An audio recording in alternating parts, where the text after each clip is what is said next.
Jake here with Action for Liberty. Thank you for tuning into our show where we expose corrupt politicians and lying corporate media. Today we're going to be talking about abortion. Ooh, how dare we talk about that? You're not supposed to talk about that on the right. Well, we are, because I think you're going to learn that there's actually a much more extreme position than what the left and the corporate media wants you to believe is the position of most Republicans. And we're going to talk about that with Noah Spencer, our big Viking from California. How you doing, Noah? Doing great. Happy to be back. Just came back from the land of communist and baby killers, so yeah, it's good to be back. And the horrible governor that our governor tried to emulate many times. Yeah, it's like it's walls on steroids. Yeah.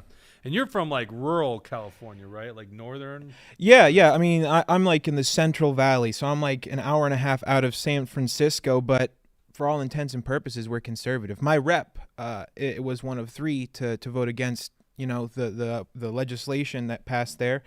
We're conservative. You're saying there's only three representatives in the whole assembly? It's assembly, right? Yeah, the whole state assembly. There's only three that voted against it? Yes, there's only three that voted against it, and mine was one of them. All right. I didn't even look at the vote. Honestly, I just knew it passed. Yeah. All right, so, we're going to get into that in a second. Joining us in the control room is none other than Bridget. Bridget, how you doing? I'm doing excellent. Loving the red back here. It looks more pink from my angle. Well. I thought Dawson was the one that chose the color. Dawson running the dials. Bridget reading your comments at any point if you want to weigh into the show. We're actually going to put a phone number eventually so you can call in and be a part of the show. I'm going to have a person from California who's with Life Legal Defense Fund join us in a conversation. Is she on Zoom already? Okay, we're going to bring her in just a couple minutes. First of all, I want to bring up how Republicans are handling the abortion issue. Now, let's just back up real quick because maybe people will watch this in the future. Roe v. Wade gets overturned this last summer. There was a leak even before that, which who knows how that leak happened, but that this was coming down. And eventually Roe v. Wade gets overturned, and the Democrats are like, finally, this terrible election cycle for us because of out-of-control inflation, out-of-control crime, and we got our issue. It's abortion. And the Republicans, they're the extremists. That is the whole idea of the Democrat Party, is that they're going to win on this issue, so much that they're just gaslighting the country on this. And poll after poll shows that abortion is not the top issue on the plate. But leave it to the Minnesota GOP, the Republican Party of Minnesota, to continually screw things up. Now, I'm very optimistic. I think they're actually going to make some big wins here in the state of Minnesota, despite the stupidity from the chairman here and from the just typical political consultants who continuously lose to the Democrats. So they're so fearful of this issue that they actually put out these really wacky talking points. And we broke the story because we had multiple people send it to us. So pull up that article here real quick there, Dawson. You go to actionforliberty.com. You can look this up yourself. We put the actual memo, which was in an email from David Hann, the MNGOP chair, and scroll down here to where it actually shows the confidential email. First of all, confidential email, what's he talking about? This is like something sent to like every candidate in the state. So like you're not going to keep this very confidential. Scroll down just a little bit more there, Dawson. This is the actual memo. And what David Hann writes, I don't know why my screen here, Dawson, it looks like it's like, there you go. Bring it back to the left a little bit. There you go. Perfect. He says, it's about that fourth paragraph. And by the way, if you look in the Bolden part, he says this is from state party and key stakeholders. They've developed and tested the following talking points. So it's the official MNGOP talking point. And he writes, quote, "Here are the facts. Abortion up to the moment of birth is a protected constitutional right in Minnesota." You know, we did a control find for abortion. Did you know this? I wasn't aware that we done the testing to see what messages really resonated and what was the statement we wanted to go with. But I also wasn't aware apparently that it's a constitutional right in Minnesota. I'm shocked. I don't see abortion at all in the Constitution in Minnesota, and how on earth could that be a constitutionally protected right? First of all, the rights come from God. The Constitution just protects those rights. That's an extreme position according to MSNBC these days, even though that is our founding of our country. And I'm pretty sure God, if I could weigh in on this, wouldn't want abortion to be protected, a constitutional protection right. But there's no mention of abortion in our Constitution. It's a falsehood. It's not at all true. Extreme and moderate are meaningless terms. They're entirely relative to the people in the room. And let's just look at it on, like you said, I know that's a bit extreme to say. In a lot of the media these days, they're literally censoring the word God. They're putting G apostrophe or some other symbol in the middle D, like it's a swear word. The thing that's on our money, that was the founding principles that were shared by our founders, it's a swear word now. That's that's the shifting tide that we're in. Well, I think what's more important is that talking point, because it's not the first time we've heard this talking point. That talking point comes from the left. It's from the Democrats, that it's a constitutionally protected right. It is not. The courts, far left justices in the Minnesota Supreme Court have equated it to a right. It doesn't mean it's a right. It's not at all right. It's these, and then, of course, what they'll say is Roe v. Wade. Oh, they threw out the Constitution. And really, Roe v. Wade is a very smart legal move here. It just says that this is not something the federal government should weigh in on, and why would they? It's not in the U.S. Constitution. It's also not in the state constitution. So what he's doing is basically accepting the talking points of the extreme left. Now you see a bunch of candidates, they're walking away from, the exemptions of rape and incest, or I should say, they used to say 100% pro-life, but then cases of rape and incest, they walk away from that. And it's all because, the MNGOP is testing these talking points because they're so fearful of losing on this issue. And we're going to dive into that after we have our guest here, because I think the most extreme position is the position of the Democrats. And so to talk about that, we got to go to what they even think in the most extreme cases. And so it's so interesting to me, people talk about Minnesota, it's this Democrat state. It's like, I got two Californians on the show today. Like, you guys are like, Minnesota looks pretty good. Didn't you come here and think you were seeking refuge? I tell people all the time I'm a refugee of communism in California, and I've built up a tolerance so I can withstand Tim Walz's socialism a little better than a lot of people, because I've baked in the oven of communism. And it's like you were saying earlier, like they were so happy to get this wedge issue, the Democrats were. And it's hilarious, but also sad to see cowards like David Hahn try to backpedal on the abortion issue and making public posts about it, when even in California, they're using the same exact template against that gubernatorial candidate as they are here. And that's all. They're extreme. They're pro-life. They want to stop life-saving research. And it doesn't matter how much you backpedal, you're never going to win the favor of your enemies. So stop trying. California apparently is legalizing infanticide. Could this be true? Joining us today is Catherine Short, the Chief Legal Officer of the Life Legal Defense Fund, which is based out of California. How you doing today, Catherine? Fine, thank you. So do I have this right? Does this new law in California allow infanticide? Can we kill babies that are already born? Yes, it does. I guess you would say it works two ways. One is by directly relieving criminal penalties for certain actions or inactions for newborns, what they call perinatal deaths.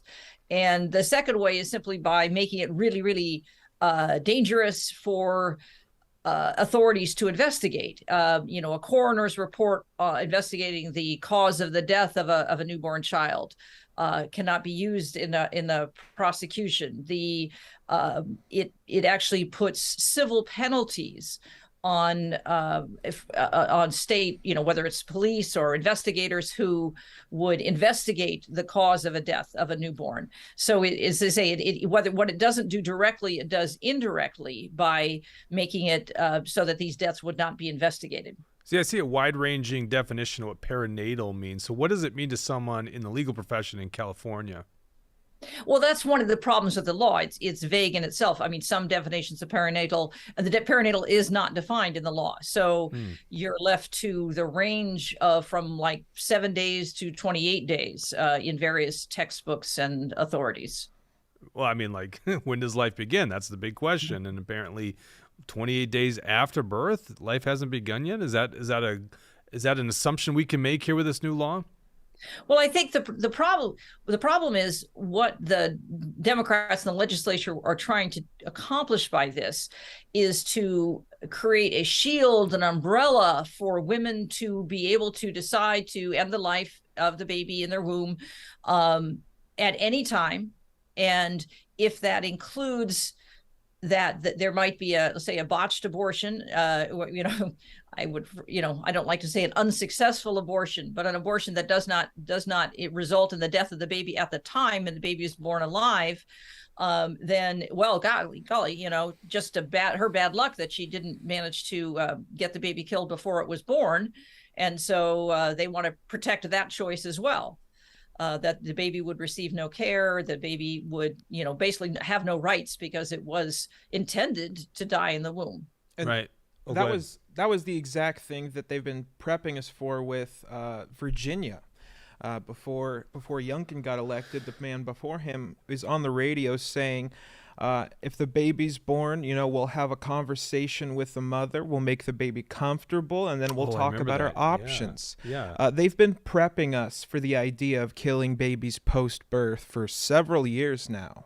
And now they're just trying to act on it now that Virginia's a Republican governorship, they have to start launching these plans in California because it's the only feasible place. And that's a good point, because that's how the left operates, is they move that Overton window so far out. In the case of like the Green New Deal, when that first got brought up, it was like such an extreme position. Oh, AOC's out of her mind, which is true. That's a fact.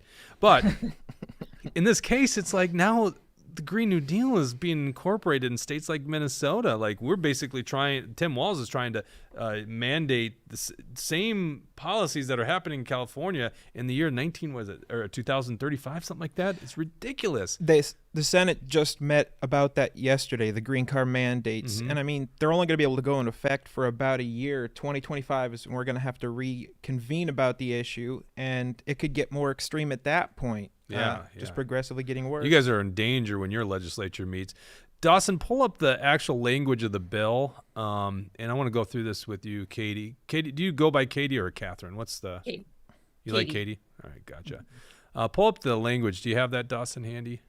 I see him scrambling. Oh, there it is. Can you zoom in? So this is actually, I went through a couple of the versions of the law because I saw the people defending the law basically saying, well, that was the way it was originally written. It was mistaken. It was updated. And if you see there, about 2/3 of the way down, Dawson, I think it says 123497 or something like that. What they're talking, exactly, that highlighted area. They added the language there at the end, death due to, what does that say? Causes that occurred in utero. So it says perinatal, and they added that. So are you familiar with these versions of the law? And then when that was added, Katie? Yes, somewhat. That was an attempt to, because incredibly, they felt enough pressure from the way the law had originally been written to feel that they needed to change it a little, qualify it a little. And that was the attempt to diffuse the infanticide argument that the deaths from a cause in utero. So the original language is like basically anything. I know it's hard because there's no real common definition of perinatal, but it didn't even say as caused in utero. So in other words, you could literally kill a baby and not be prosecuted. Right? You come from the legal profession. Is that how most people would interpret that law?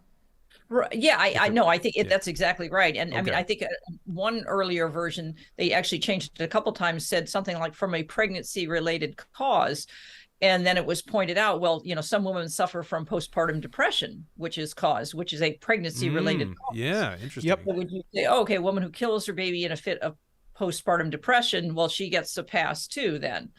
But I do think, can I just go back for a moment to your point about taking the extreme and making it mainstream? I think that is really an important point in this bill, which is that because of the focus on infanticide, so much else that is wrong with this bill is being ignored, which is that it takes away any sort of punishment for a woman having an abortion. Basically she can do anything she's entitled, as the bill says. Basically she has a right to any pregnancy outcome, and that she has a right to the assistance of anyone else in achieving that pregnancy outcome. So there is no such thing anymore as an illegal abortion in California. And what it would have been an illegal abortion is simply a woman choosing to use a non-medical professional to assist her in achieving this pregnancy outcome. I mean, wasn't one of the initial reasonings they used for this legislation was, like you were saying, postpartum depression. And it wasn't even necessarily them killing their baby. It was the tragedy of them letting their babies starve to death because they don't have any ability to get up and function. And so they use something that is a genuine tragedy that we should have sympathy for, a woman that's just bereaved and can't take care of her child, and they use that as a band-aid cover for straight up infanticide, and they use the guilt. Right. I think that's exactly correct. And you know, the particular tragedies that were the direct inspiration for this bill had to do with two women who were meth addicts, and their babies were stillborn. And I mean, and this was not the first time for either one of them. They had each of them had multiple pregnancies. One of them had multiple children taken away from her because of her addiction and her inability to take care of her children. And then in the particular case, the baby did not survive and died in utero, was stillborn because of the meth addiction. And those are, you know, those are tragic cases. And but they are, frankly, neither in those cases nor in, well, those cases are used as a reason to say, well, we won't do anything then. Basically, we can't risk that this woman will be in any way punished for her behavior, so we will just ignore that behavior and let it happen again and again.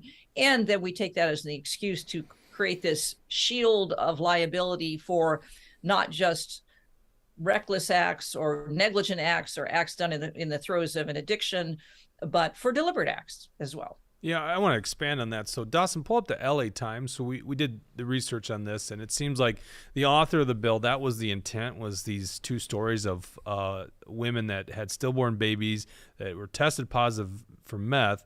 One who was actually prosecuted for it for involuntary manslaughter, which I think probably actually makes sense in that case. So this is, you know, the far right LA Times here. So, yeah, they talk about this. What's her name here? I'm having trouble reading the screen. Eldora Perez? Is that Perez, it? yeah. Yeah, gotcha.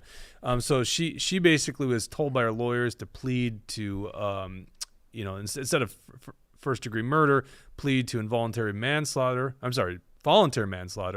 And she was sentenced in 2018. I think she's out now, and that was appealed. But this is the intent of law, and then it just begs the question. You know, if you have a child in your care and you are hopped up on meth and that child dies, is that not criminal negligence? And that's exactly what this law is meant to make sure that the answer is absolutely not. You know, in other words, hey, it's her body, in effect. That's what they're saying is, you know, it's her body, and anything that goes on in her body is her business and nobody else's business. Yeah, that's why I find the position of the Democrats so evil these days, because it's like they say it's reproductive rights. This is women's rights. That's all you hear from them. And in this case, the baby, be damned. This is a human life. So once again, what is this extreme position? The Republicans who think life begins at conception, and then they want to go on that and like, oh, no exemptions for rape or incest. Of course, once you agree that a life begins, there should be no exemptions, right? Other than maybe a mother's life at risk, and that's such a rare. I don't even know if that is the case these days, to be honest with you. The Democrats' position is you can kill a 7-pound baby at full term that could be born any day, and if you were negligent in the womb and used meth, and that baby is killed because of that, is stillborn, you can't be prosecuted. And that seems to be what she's arguing is the intent of the law. What am I missing here? No, I mean, no, that you've got it exactly right. That is exactly right, because again, they are so concerned that that there be the slightest encroachment on the right of a woman, you know, to have control her own body. That whether that is through, you know, deliberate acts of seeking out an abortion, as I said, she can enlist anybody she wants to help her have an abortion, and this new law protects both her and the other person,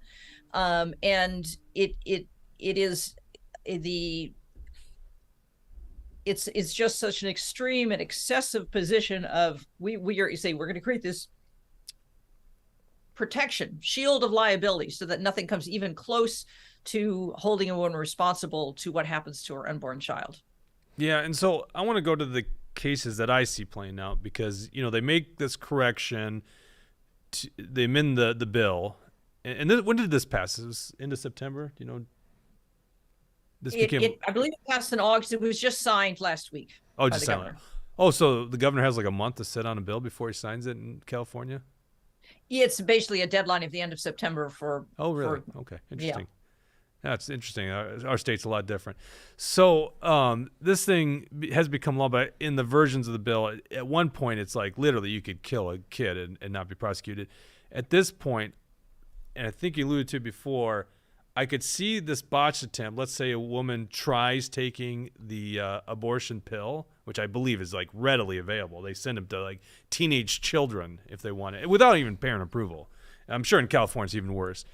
And they have a botched abortion, which is good, right? Life exists, and the baby's killed. So can this woman then with a living baby just allow that baby to starve to death? And how would that even play out in a hospital? If this was done in a hospital, could she say, don't feed the baby, we're not going to take care of the baby, and allow it could no one be prosecuted in this case?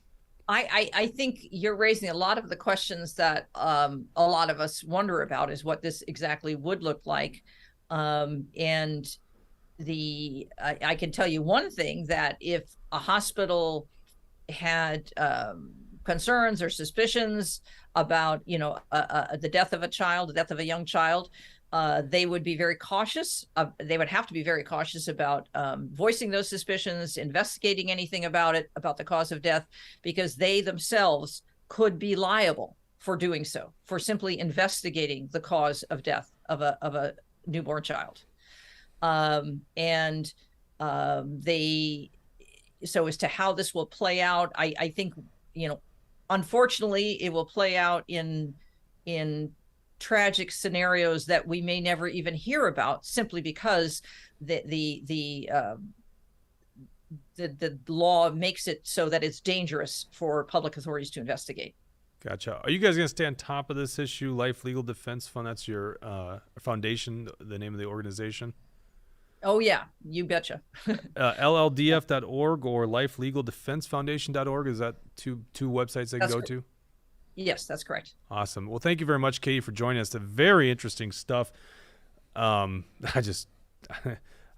know this is going to come into play in the next year. California's got a huge population, but I pray that we don't see a case, but I mean, what are the odds of that, right? And from one Californian to the other, Katie, thank you for everything you're doing, and please keep up the fight, because we need people like you doing that kind of work, exposing these monsters. Thank you. All right, thank you. So, this is the thing, the politics of it, Noah. We are led to believe that the Democrats just win on abortion, right? And, of course, it rallies their base. There's no doubt about it. Their base is full of people that really believe that you can just kill a baby. I mean, some would argue, and as you mentioned, that case in Virginia, to even past birth, right? Mm-hmm. But certainly the Democrats believe you can kill a baby up to birth. A 7-pound baby inside the mother, who could be born at any hour, can still be killed if the mother doesn't want it. That to me is such an extreme position. So I think if you put 10 independent voters in a room and you said, hey, on one side, the Republicans, okay, they think life begins at conception, which is probably a pretty mainstream position in the Republican Party. And once that life begins, then there's no exceptions for that, because it's, a human life. And why would you exempt anything? What does the origins matter in the end? Because then could you kill a fully grown adult who had that origin, right? So once you define when life begins, you have to protect it. Or the left's position, the Democrats' position, which states that you can kill a baby that's 7 pounds, 8.5 months inside the mother's womb. I got to imagine most independents are like, yeah, that's the extreme position. That's a baby. That's a human life. Am I wrong on that? I don't think you're wrong, and I think the polling comes up in our defense with that. I mean, it's not that they're even right wing. You have plenty of people who are very left wing. Tim Pool, Dave Rubin, these people who are like, it's insanity that they're promoting infanticide, that they're letting us just say it's okay to kill an 8-9-month-old baby. I mean, myself, I was a preemie. I came out before babies that get aborted You are. must have been the world's largest preemie. What were you, like 10 pounds when you came out? 10 pounds, 2 ounces. You were not. I just totally made that up. You were 10 pounds? 10 pounds, 2 how, ounces. Wait, how? Well, how do we find these people, Dawson? Well, how early were you? 6 weeks.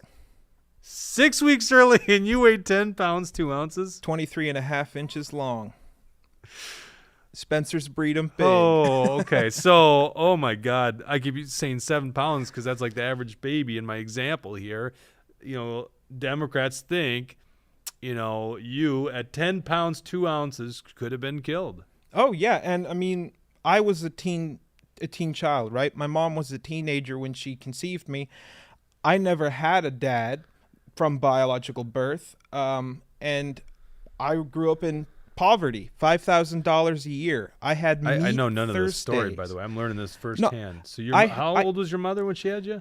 19 when she got pregnant, 20 2 months before I was born. All right. So That's like the category of people that would choose to have an abortion, right? So thank literally, God. we had $5,000 a month growing up. We had meat Thursdays. By every metric on paper, I was that poor kid that would be better off dead. When my mom went in to go see if she was pregnant, get tested, they tried to have her sign the papers to get an abortion because they would get more money for that service.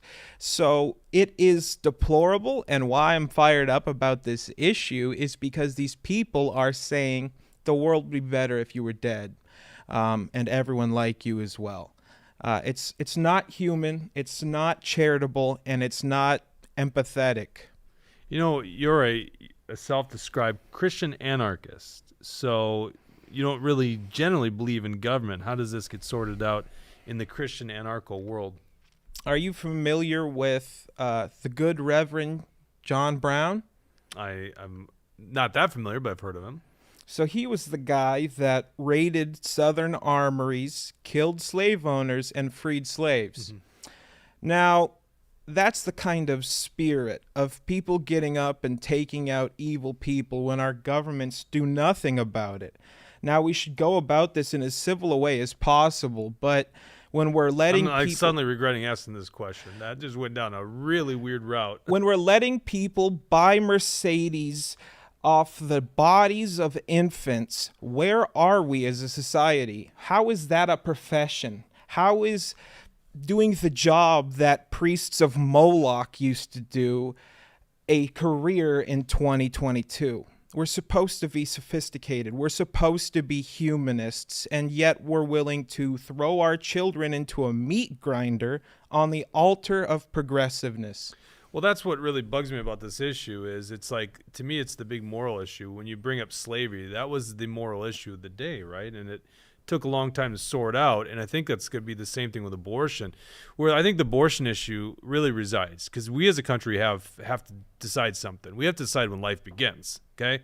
You got two different sides of the political aisle, and I won't say that's Democrat and Republican, because that's what they want you to believe, but you have the pro-life and the pro-abortion groups, okay? And one doesn't want to define life at all. They don't want to define life.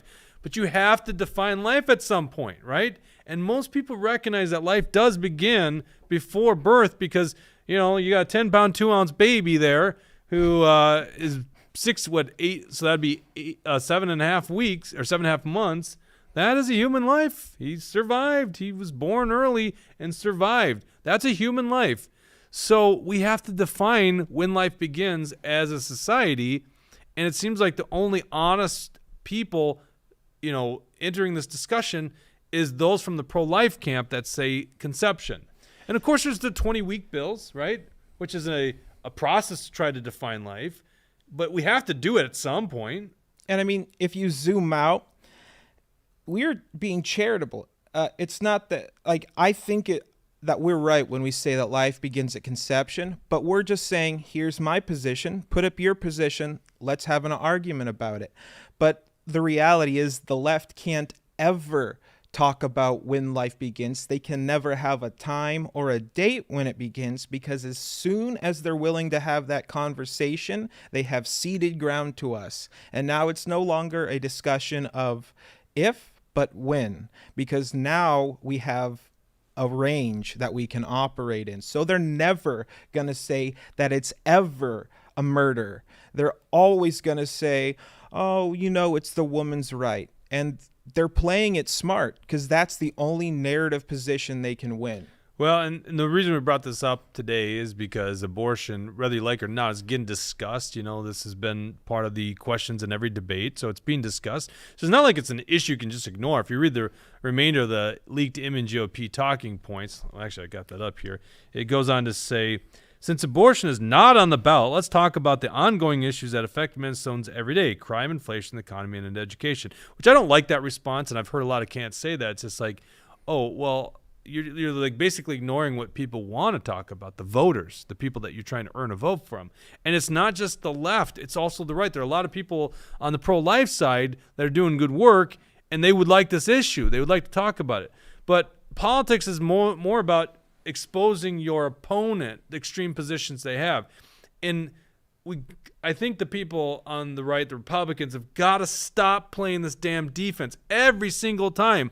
On this issue, it's going to get brought up. You go right back at them and you say these people want to kill full-term babies, 7 pounds, 8.5 months old. Yeah, that's an extreme position. That's what my opponent believes. They want to talk about my position, which I think I'm actually defining life. I think we need to define life, but they want to kill a full-grown baby inside the womb. Yeah.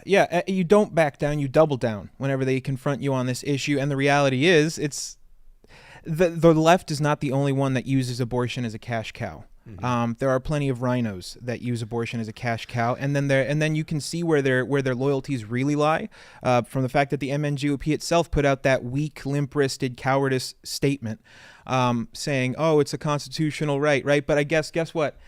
If the Democrats stay in power and we have 2024 coming up, they're going to be banging their chest like a war drum saying, "We stand for life, we stand for life," and it's because they want the money. They want your money, and they don't want to ever actually achieve the goals you care about, because that's not profitable for them. Yeah, I always do kind of wonder about that stuff. You seem to have some much more certain positions than I do here, Noah. But yeah, I do kind of wonder that. Do either side ever want this issue to be resolved? But I do think it's the largest moral issue of our time.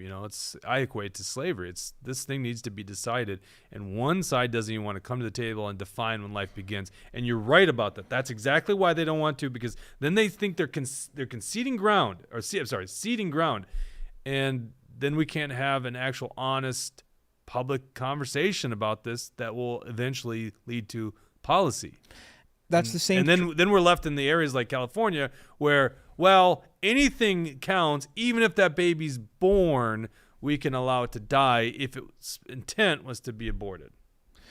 Yeah, and that's the game that they played on us to get us all, income taxed by the government. We were going no taxation, and then they said, what about 15%? We said, that's ridiculous, 10%. And then they fooled us into, now we're all paying taxes, even though the original position was, we don't. They used that Overton window argument we were talking about earlier, where they lob something insane and radical all the way down the field, and then they make it halfway there, and it's considered a compromise, even though they literally just gained ground. And that's why they're never going to address the is it murder, when does life begin issue, because they can see it's as soon as they take a step on that field, they're in the game, and they don't want to even play it. Gotcha. I want to pivot to the other big story in Minnesota. It's actually getting a little bit of play. It's this Feeding Our Fraud scandal. Now, you were in California for the last, it was a month, right? Yeah, about a month. I know you don't work for me, but it's like I still get to see you somewhat regularly, and all of a sudden it's like, we don't have Noah in our lives anymore because you're hiding in California, camping, living off the grid, and miscellaneous projects. Yeah. So, are you aware of what happened on this scandal?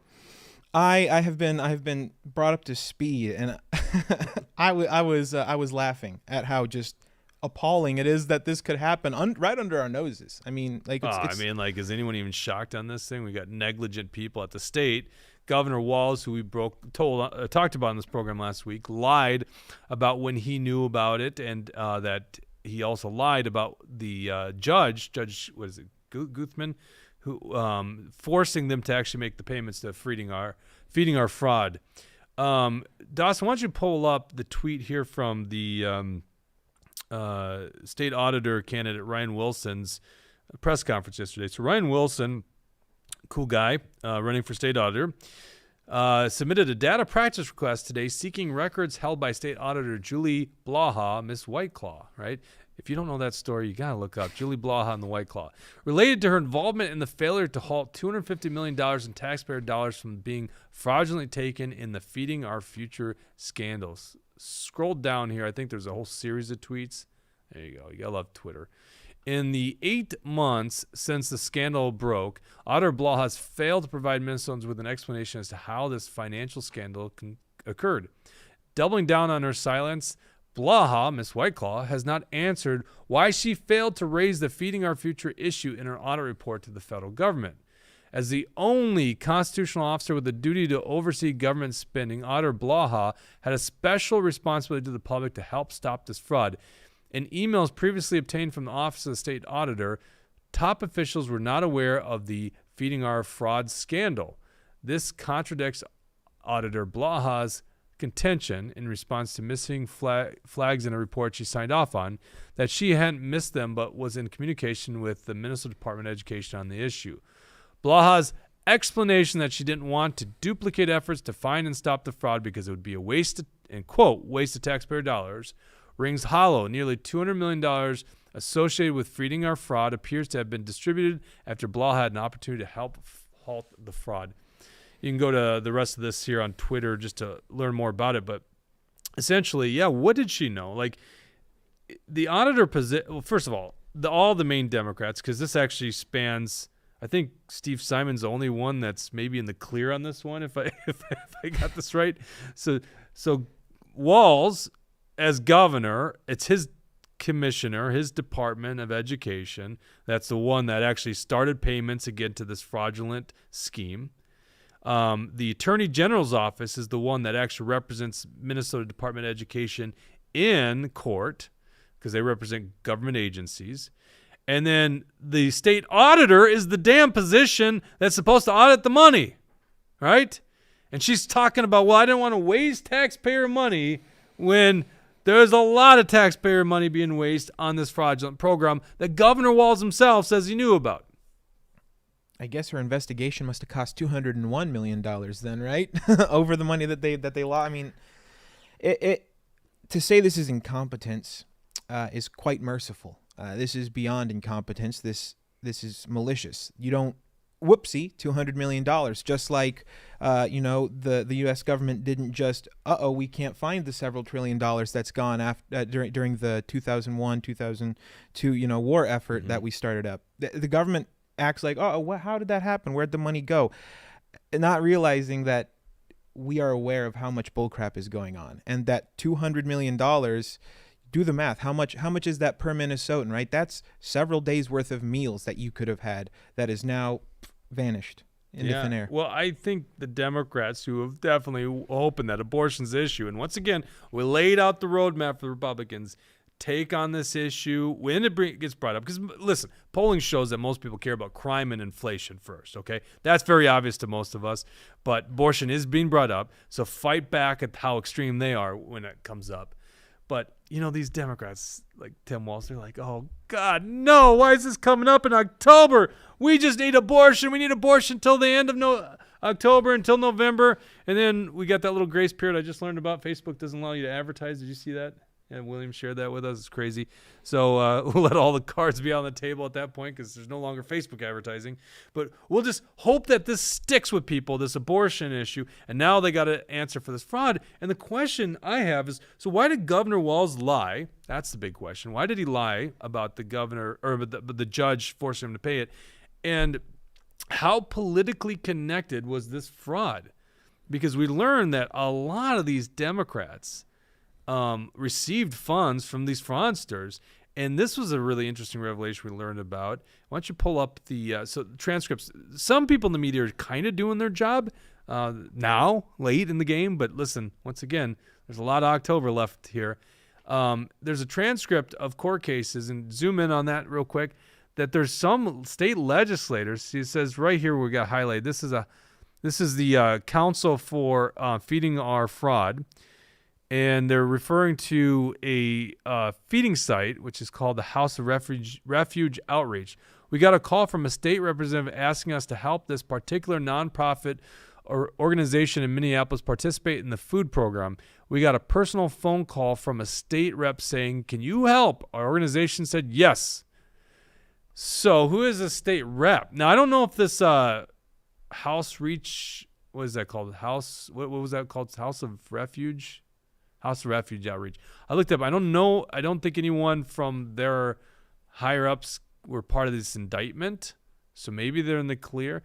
But once again, somebody's politically connected with Feeding Our Future, a state legislator, right? People are getting these. You think some of these people are getting kickbacks because they're getting these campaign donations. Clearly, they're very active in the lobbying of Feeding Our Future to get funds. I'm like, man, is there a bigger story here? We're just like, was it October 4th? This is interesting. We got 34 days to election to learn more about this. And I mean, you can watch how the Democrats will speak out of both sides of their mouths, because in one breath they'll say we need to let women kill their babies up to birth, and in the other breath they say, but if they survive, you have to pay to feed them, and we won't even feed them, even if you pay us. It's ridiculous. They don't have. I mean, this is why it's foolish to kind of look for it, right? They have no consistent train of logic. It doesn't matter if their positions make sense. It only matters if it wins them elections. No, that's true. And that's what they're in the business of doing, is staying in power, right?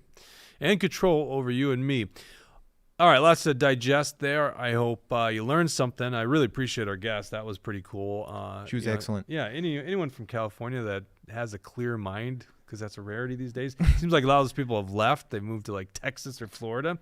Or Idaho, right? Isn't that where your northern guys are fleeing to? Is Idaho? Yeah, that's where a lot of us are going. I have some family friends and whatnot that have fled to Idaho. I mean, I understand why, but also I have to make sure I have the at least some anti-democratic stickers on my car when I drive through that state, so I don't get pulled over or run off the road by a reasonably and understandably angry Idahoan. I would empathize with them. All right, thank you guys for tuning into this episode, and we'll be back here shortly with more cutting news when it comes to your election